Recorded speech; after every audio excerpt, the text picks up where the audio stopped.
Up everybody, was great to see Formula E back on the track this week. It took several, weeks off, and everyone knows, a lot of that Formula stuff. I really dig and I'm behind. And the racing with the new car and tire and all that has been much better this year, and the overtakes and passes have been through the roof. And I feel that they definitely delivered in Berlin. And it was really cool. Again, the history of the Templehof Airport there, where they built the circuit, and seeing the racing there and all that, just because the history was again fantastic. Again, if you know anything about history of World War II, all that, like, that was just not history, just that everything that happened there. But the airport, seeing that the track, they built a great one there. And they do that a lot. Like they built that there. They had the docks in Brooklyn that they did last year. Like, they built a lot of these really cool tracks, and Templehof Airport was just another one to put on there. And a lot of great racing over the 2 days, a lot of overtakes. There's a whole bunch of wrecks in there, which was, yeah, I didn't expect as many, I guess, even though there have been. Look at Sao Paulo and all that. I mean, they have happened, but didn't expect to see it, as much as we did. And there was probably the dumbest environmental protest I might have possibly ever seen in my entire life, because they were at a Formula E race protesting everything. And that was on the second day of racing, delayed the start of round eight. Like,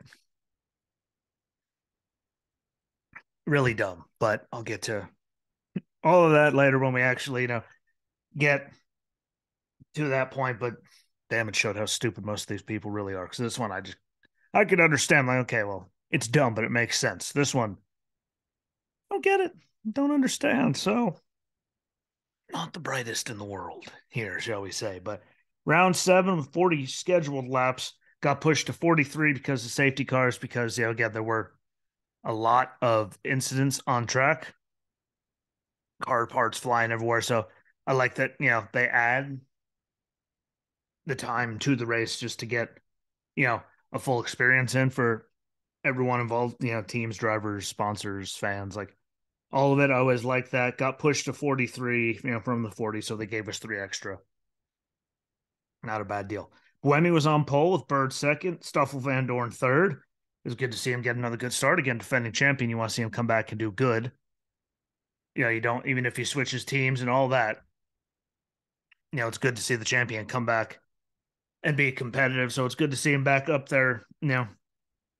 After the way the season started. And it was kind of interesting, because it was these races were kind of treated like Sao Paulo, how no one wanted to be in the lead, because a lot of draft could be taken advantage of from the cars, or slipstream as they call them, but it could be taken advantage of the people behind, so they could lift more and save more battery, because the person up front is dragging them all. And there's been a few races like that so far with the new car and all that, especially again Sao Paulo and now in Berlin, where that way again temperatures and stuff like that also play a factor. But it is really the weirdest thing when you're watching a race and everyone's going out of their way to not be, you know, in the lead, just because it saves power so they can make it to the end. So that puts a whole lot of extra strategy in there that you don't see in a bunch of races.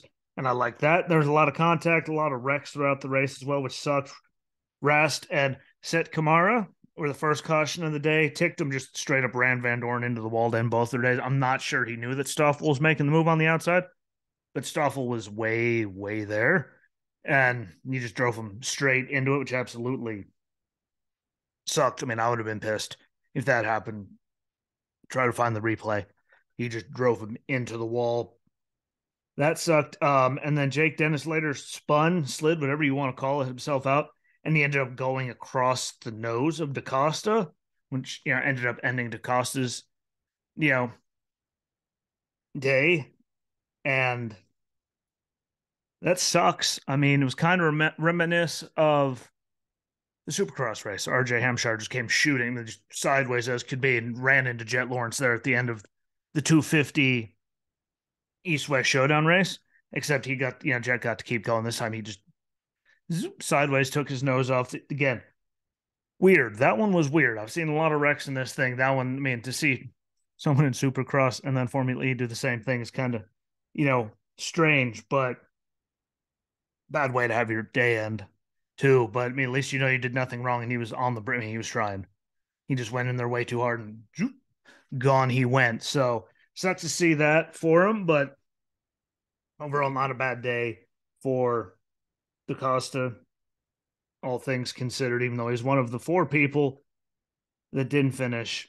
At least it wasn't because you were non-competitive or you did something stupid. I mean, that would piss me. I mean, I'd be mad if I was a driver and something like that happened, but that's a freak thing. I'd rather that than just to have a terrible car and you can't compete. So that's the way I look at it, the hindsight of it all.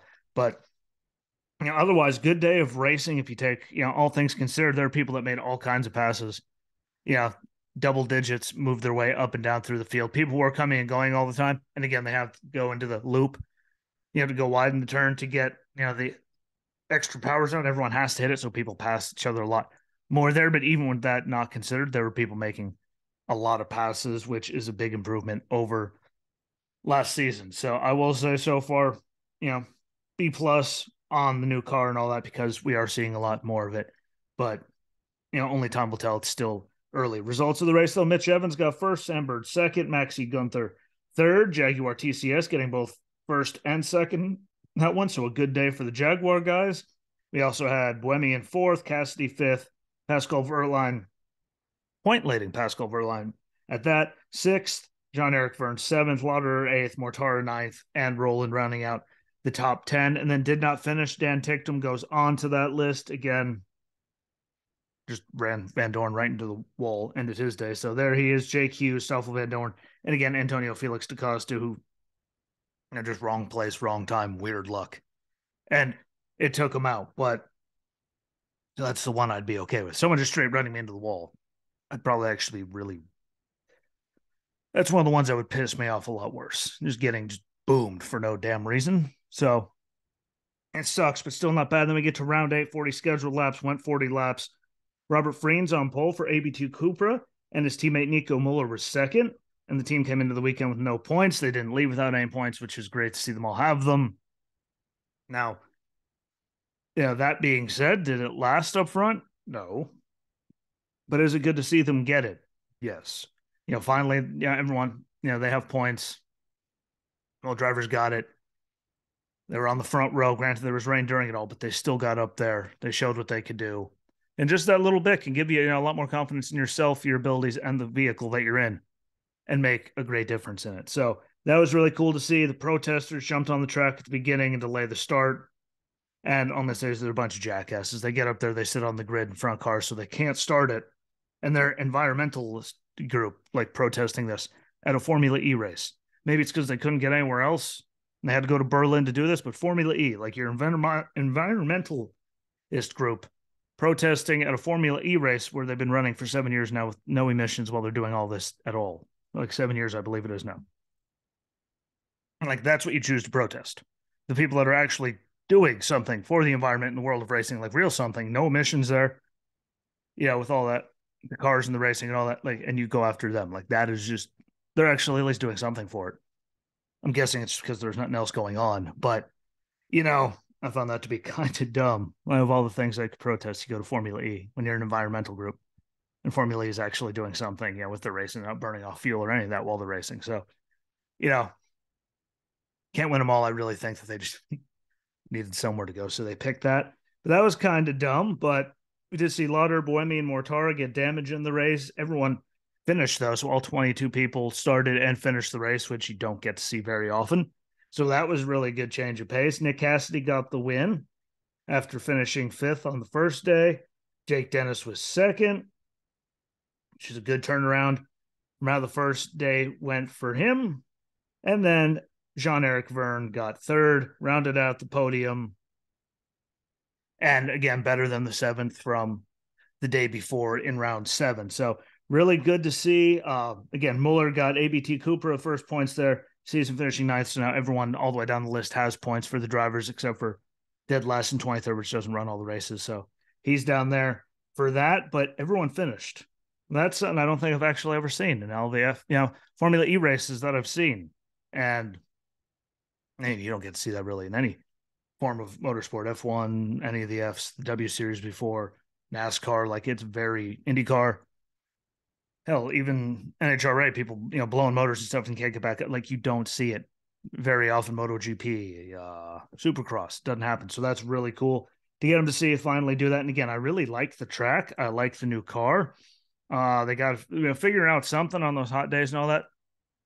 People don't want to lead just because they don't want to be pulling everyone, so they could save energy and make it to the end. That does have to suck, and no matter what, everyone's trying not to be first, which I think makes it weird. But we'll figure something out and just puts more strategy into it. But I wish there was less of that. But it's formula racing, so it's not like they're gonna be side by side all the time. It just doesn't work that way, just like IndyCar. So it is what it is. Good weekend though, good track, and seeing Templehof Airport and being used for something like that is really cool. And don't be an idiot and jump onto racetracks and protest, especially when you're an environmentalist group protesting Formula E, which again is actually trying to do something, and it doesn't blow through anywhere near as many emissions as everyone else out there. It's just dumb, but to each their own. What the hell do I know? Points going out of it. Pascal Wehrlein still first, but his lead is much lower because Nick Cassidy is second, only 4 behind. Jean-Eric Vergne is third at 19 behind.